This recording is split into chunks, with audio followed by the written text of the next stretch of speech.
But last week, the whole live stream ended because my tablet just did a big white screen of death and stopped.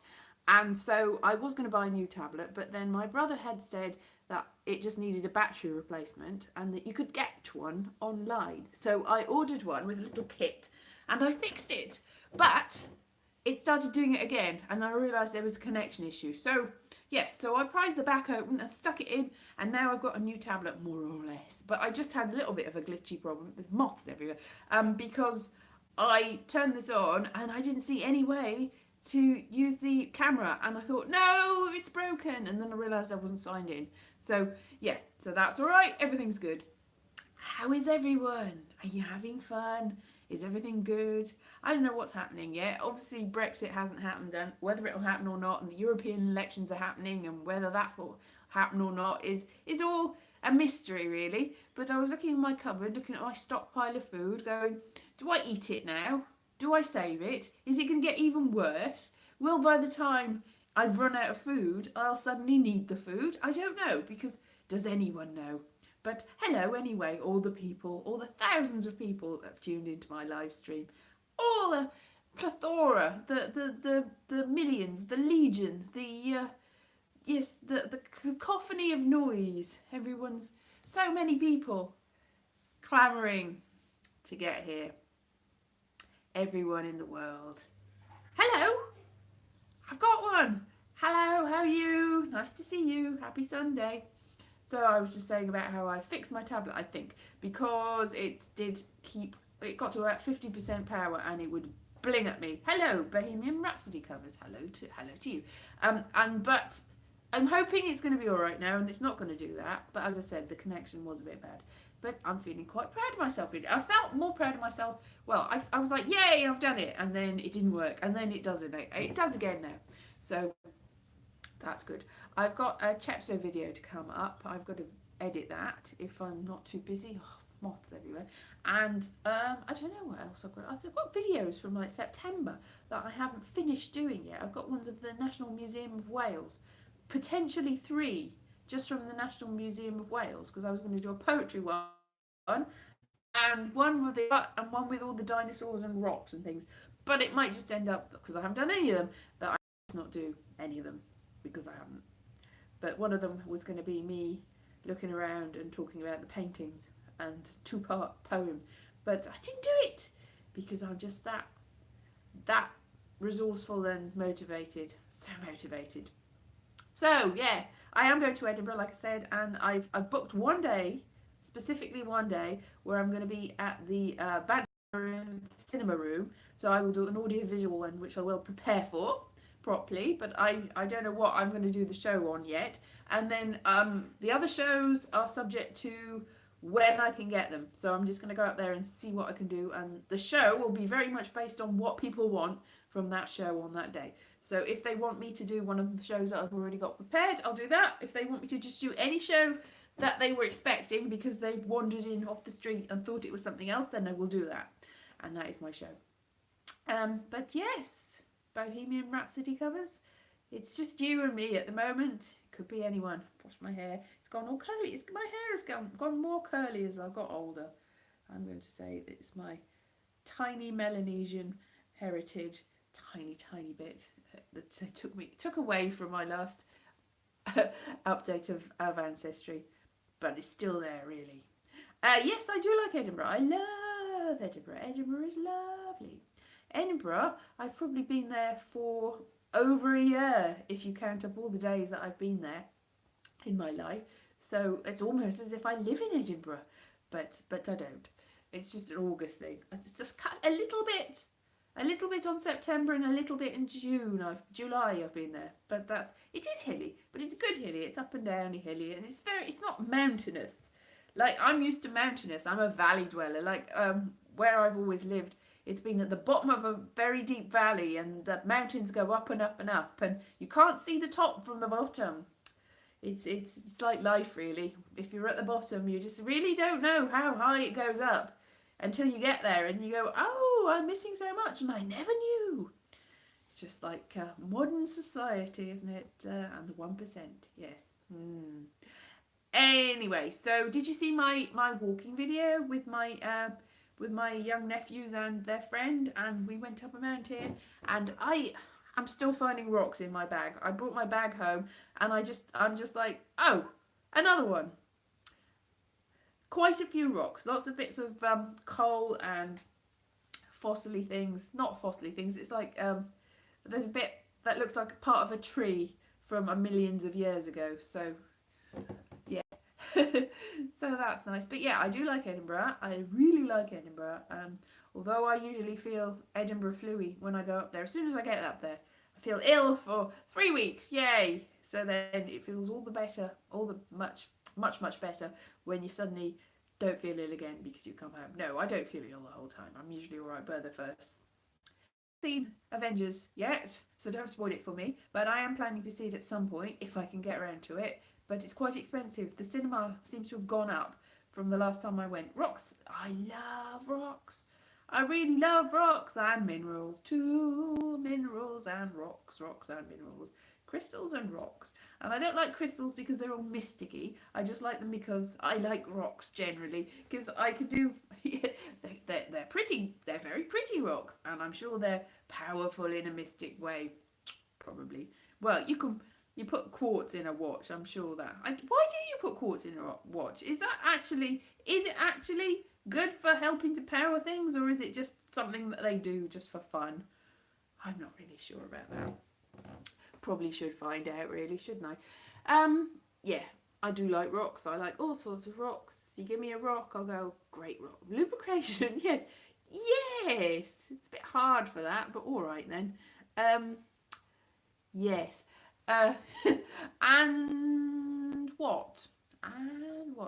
Resonates. Yes, it resonates. And that's why people say that, you have to keep the crystal close to you and not let other people touch it because it resonates with the electric powers of the people.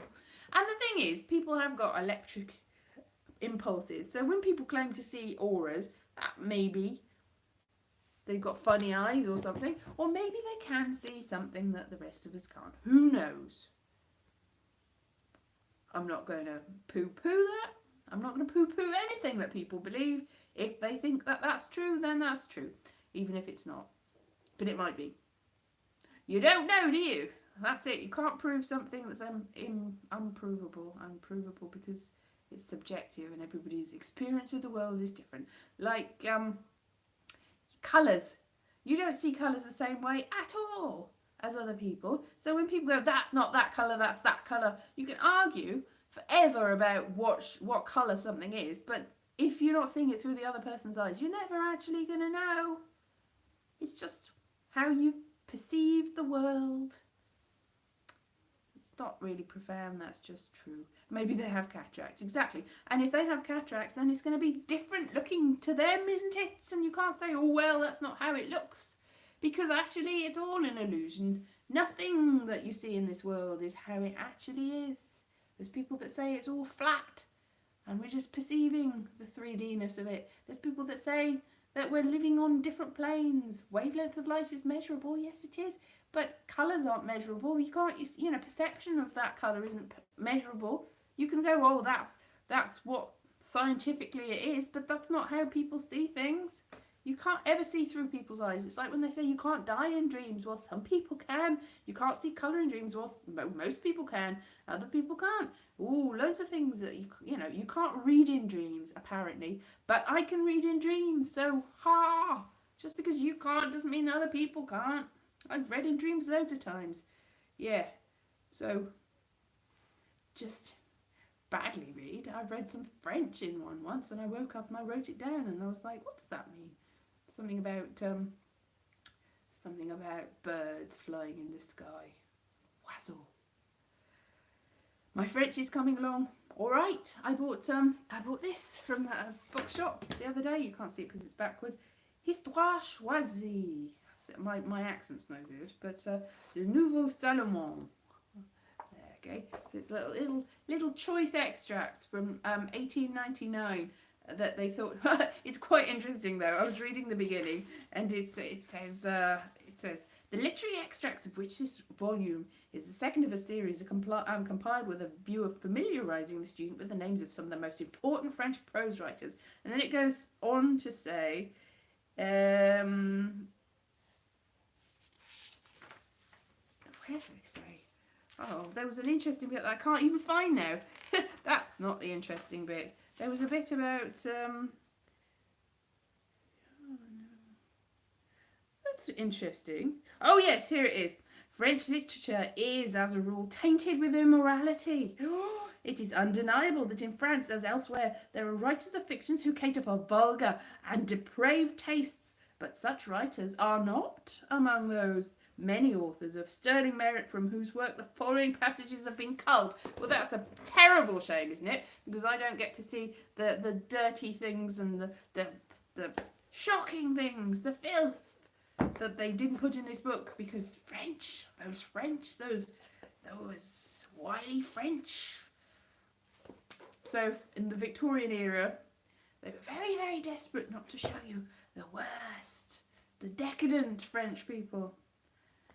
De Sade is slightly earlier than the Victorian era, but the decadence, because the 1890s are well known for all of that, aren't they? And people doing things that are still banned, probably, in Britain. Still banned. I can't think what they were, because we don't get to see, because they're not in my book of choisi.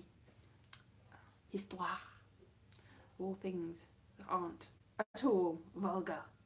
Which is a terrible, terrible shame. So yeah, I am going to do stuff. Lots of stuff. And I've videos planned. I don't know what videos I've got planned. Nobody's asked the question. I just answered it as it. What was the age of consent? When? Oh, I don't know.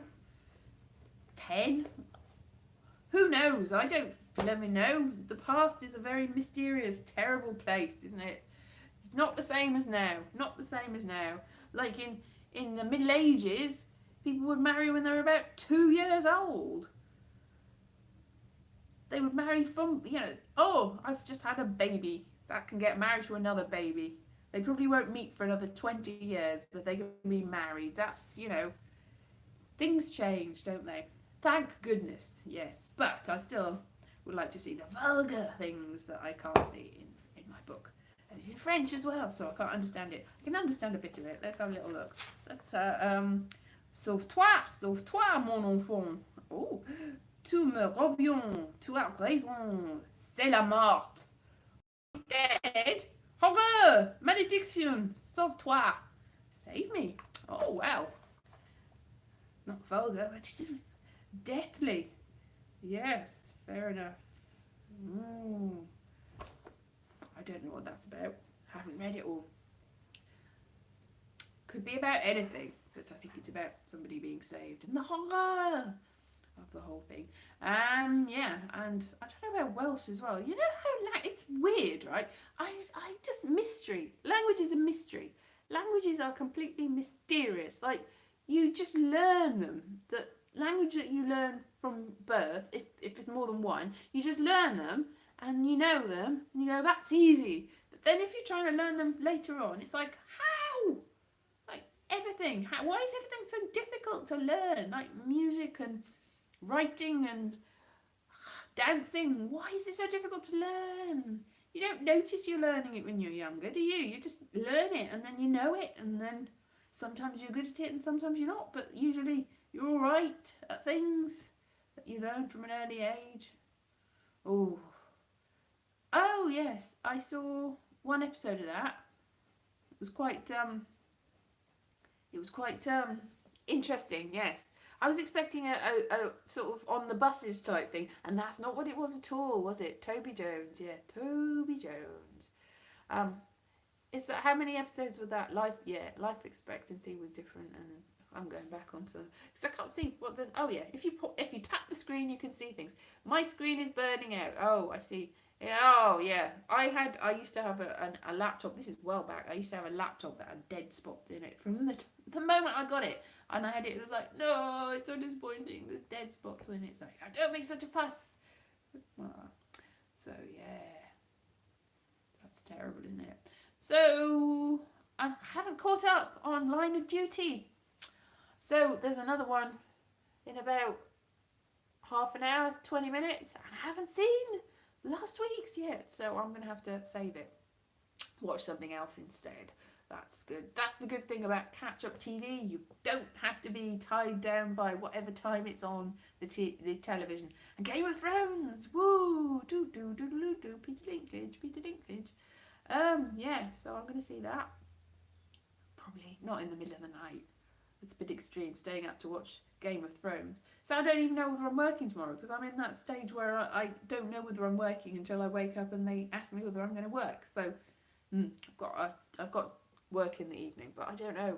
If I haven't got work, then I will watch Game of Thrones in the morning. If I have got work, then I won't get to see Game of Thrones until ages later. Ages later. Oh, and I'm not going to see if I'm working in the day, then I'm not going to get to see Avengers, because it's even more expensive to see in the evening. Can't afford that, so I have to take days off work just to watch the Avengers, so people don't spoil it for me. Oh, I just saw Paul Rudd doing "You Spin Me Round Like a Record," which was interesting, but I don't know. It was like, oh, you're a good singer, and it's quite good that you've made this, but I'm not sure why. Very good, Paul Rudd. Very good, but why? And Jimmy Fallon. See, he's a bit of a mystery over here, because he's not one of the ones that gets exported. I know of Jimmy Fallon. I know of his work. I've seen him. But he's not in the way that a lot of American talk shows, they come over here and you still get to see them. That's not one of them. So I don't know. I'm yet to really catch on to the appeal of Jimmy Fallon. But I'm sure he's fine. But Paul Rudd, I like him because he's not the same year as me. He's not born the same year as me, but he's got the same birthday, which is April the 6th.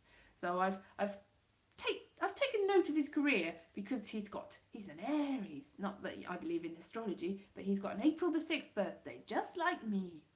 So obviously you pay attention to things like that. I used to think Harry Houdini had the same birthday as me, because that's what everyone said, because Harry Houdini lied about where he was born. He said that he was born in Wisconsin on April the 6th, and he wasn't. He was born in, I think it's Bulgaria or something like that, on May the something. But I used to be like, yay, Harry Houdini's born the same day as me, yay. Because you do look at who's born on the same day as you and go, oh, well, I've got an affinity to those people, even though you probably haven't. It's the same as like genes. Like, I was looking through my family tree, and there's a new thing in Ancestry where you can actually see how people are connected to you. Because before it was just like, who knows? You have to do loads of work. But now it's like, hey, look, this is how they connected to you for a lot of them. And it's like, yay, look at that. He's my 4th cousin 6 times removed. Wow, that's amazing. I'll look them up. So I looked one up that I was not on Ancestry, that's on another one, that's genetically related to my dad, so is obviously related to me, but I don't have as many genes, so it didn't show up. So I looked them up, and it was like, ooh, they're a horror writer. That's exciting. So yeah, nothing to do with me, but it's like, oh, I like writing. There's a horror writer. Oh, that's so exciting. And I also thought there was a circuit judge that was related to my mum, but then I realised that this person, it says, was completely European, and the circuit judge I thought it was an African American man, so it wasn't the same man at all. He just had the same name, which is confusing, or maybe he was just pretending that's not his name at all. So that's the trouble. When you see people's names and you look them up, that doesn't mean that that's the person. It could be somebody completely different. Anyway, you get an affinity with people because no reason. Like, oh, that person was born in the same country as me. That person's the same gender as me. That person's got the same colour hair as me. That person's got the same top that I bought in that place. And really, that means nothing. Doesn't make any difference at all. Really, really not. Hang on. What? Oh, yeah, she's not me. Exactly. She's not me. You look her up and she's not me. But that's not her name. I see what you mean. That's not her real name. That's her married name. She's stolen my name from me. There's a lot of Elise Harrises on the internet, though. There is I keep getting the mail. I keep getting, like, I got a happy birthday from somebody. And I was like, what? Like, happy birthday? But it was 2 weeks after my birthday. So I thought, oh, that's right. Who's this person? And then I realised that they were saying, oh, give love to this person, this other person, and your son, what's his name? And I'm like, that's not me. That's somebody else.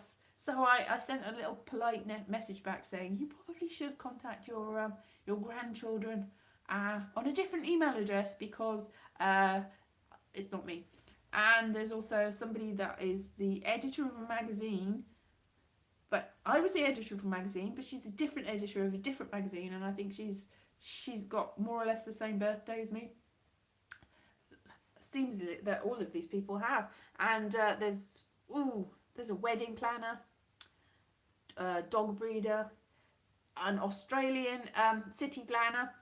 So I get all of these people's emails because I've got a very simple email, and everybody that wants that email that's got my name, and also people that haven't. I keep getting things from American people that have bought stuff and have used my names to buy things. It's quite worrying really, because it's like, well, I haven't bought a Ford recently. Why are you sending me stuff about this? Very annoying. So yes, there's dozens. Harris is it? I don't know. I don't know whether Harris is English. I haven't really looked up the surname Harris, but I think I've traced it back to, that's an interesting thing with the DNA and stuff. They've just recently given a load of people, a load of connections, so I know which Harris it is that I'm related to, and the reason I know that is because of the Mormons. And the reason the Mormons, they're very into the DNA, and there's a big clutch of the Harrises that went over to Salt Lake City apparently in the 1860s, and they seem to have all done their DNA and linked back to a particular family.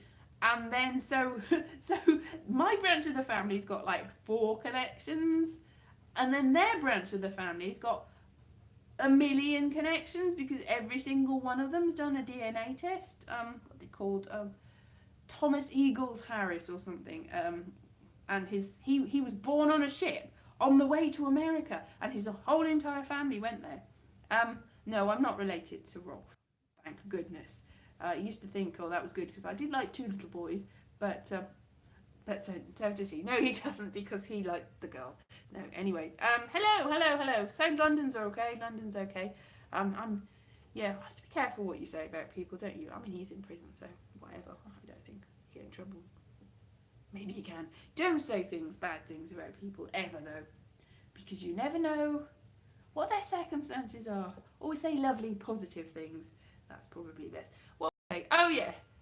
So yeah, I've got hundreds of Mormon relatives that I didn't know about, because I only know this because of DNA. And I was doing a little look on my other side of my family, and it turns out that people on my mum's side of my family, about 5 generations back, also on the Parry side, also went off to America. So I'm just wondering whether this is why I've got Native American, actually, whether somebody from one of those sides of the families actually brought back a Native American wife or something to spread the Mormon. I'm not a Mormon, but it looks like some of my relatives are, so who knows. And also they thought that everyone in the Native Americans were like one of the 12 tribes of Israel. It's just, I don't know whether any of you are Mormons. You're probably better placed to say what the Mormons believe. I have seen Book of Mormon. That was very entertaining, but I think probably that's a sort of strike against me in the sort of Mormon. But going back to this, April the 6th is the day that the Mormons think is the day that Jesus was born. So I was born on Christmas. See, all these connections with Mormons, and I'm not a Mormon. How on earth? What on earth? It's a very... Religion generally is a bit weird though, isn't it? I'm not going to diss any particular one, because they're all odd. They've all got like weird things that they believe, and they think it's perfectly sensible. Do they? Do they have their own alphabet? I don't know, like Angel Tablet or something, don't they? Susan Tully directs line. Susan Tully? Oh yeah, Susan Tully that was in Grange Hill. Yeah, I should direct a line of duty, shouldn't I? I should do loads of stuff. Susan Tully, I think, is from this area, in fact, where I'm living now. I don't know. I think I saw her name somewhere, that she's living in this area. I know somebody else from EastEnders used to live in this area. as well. The one that played Lou Beale used to live in this area before she sadly passed away a while ago, but she did live here. Because I know that, because when she died, I got a phone call from her son. I was on the way, because I didn't know, this is completely irrelevant detail, but I didn't realise that the National Archives in Kew were not open on a Monday. So I travelled all the way to the National Gallery and National Archives, and I was just outside them, and I got a phone call saying, oh, my mum's passed away, and I'm like, oh, that's really sad. And then it turned out to be the son of the woman that played Lou Beale in EastEnders, who is actually Mark Wing Davey. I didn't realise. He said, hello, I'm Mark Wing Davey. I'm like, I didn't realise that Mark Wing Davey was the son of the woman that played Lou Beale in EastEnders, but he's also a Zaphod Beeblebrox. So I was listening to Zaphod Beeble. I was obviously being very sympathetic, and it was like very sad that his mum had died, but I was also like, I'm talking to Zaphod Beeblebrox. So it was mixed emotions. Very sad time, but also like, Zaphod Beeblebrox. Anyway, that's my really exciting story. Not very exciting story. Just because you said Susan Tully and it reminded me of that. Oh my goodness me. So, I now know that I'm related to loads of people in the world. Horror writers, many Mormons, Catholics, Jewish people, Native Americans, people from Polynesian and Maori tribes. I'm all over the place, me. All over the place. So I don't know how this fits in. I still really don't know how this fits together with my... Was she spending her dead for tax purposes? Unfortunately not, no. Oh, I've just done my taxes, by the way. That's really complicated. I had to do 6,000 forms of ID and put in about 5 million different codes. Five, if only 5. No, you have to put in a code and put in your password and then put in your phone number and get a text message and then put in the code and then say, oh, do you want another one? I'm like, no. So then they had to phone me up and give me one over the phone, give me a phone call about another code, and that was before I'd even put anything in. And then it said, oh, you don't have to pay anything. And I'm like, what? But, oh, do I see, circle thing on my face? So am I freezing up? That's a shame. I should probably go then if I'm freezing up. So, taxes done. Family tree almost done, although not completely. There's still big blank bits. If anyone wants to be related to me, do a DNA test and see if you are. And there will be all big, because I am basically related to everyone, as are all of us. I don't have to pay my taxes because I haven't got any taxes to pay. I didn't earn enough, really. It is complicated, but fortunately, I earned a bit that was already PAYE, pay as you earn, so I didn't have to pay anything on that, but I had to declare it to make sure that they did it, and then declare what I earned as a self-employed person. Is it under £1,000? They said, no. So that was all right.